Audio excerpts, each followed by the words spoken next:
গরিব ছেলে ও বড়লোক মেয়ের বিচ্ছেদ। রাফি ছিল এক গরিব পরিবারের ছেলে, পরিশ্রমী, স্বপ্নবাজ, আর মনটা ছিল খুবই পরিষ্কার।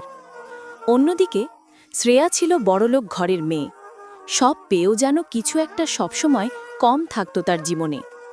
কাকতালীয়ভাবে একদিন লাইব্রেরিতে দেখা হয় রাফি শ্রেয়ার। বইয়ের পাতার আড়াল থেকে শুরু হওয়া কথা ধীরে ধীরে হৃদয়ের ভেতর ঢুকে যায়। শ্রেয়া রাফির সরলতা ভালোবাসত, আর রাফি শ্রেয়ার হাসি।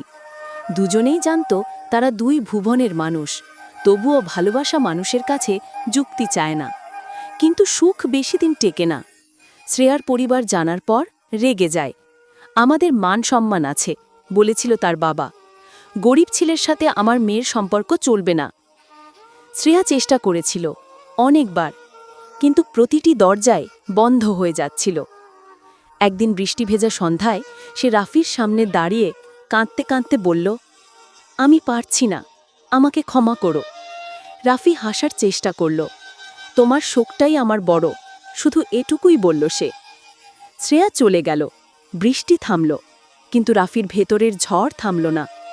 তাদের ভালোবাসা শেষ হয়ে গেল না, শুধু হারিয়ে গেল সেই দুই পৃথিবীর ভিড়ে, যেখানে ভালোবাসার চেয়েও বড় হয়ে দাঁড়িয়েছিল ব্যবধান।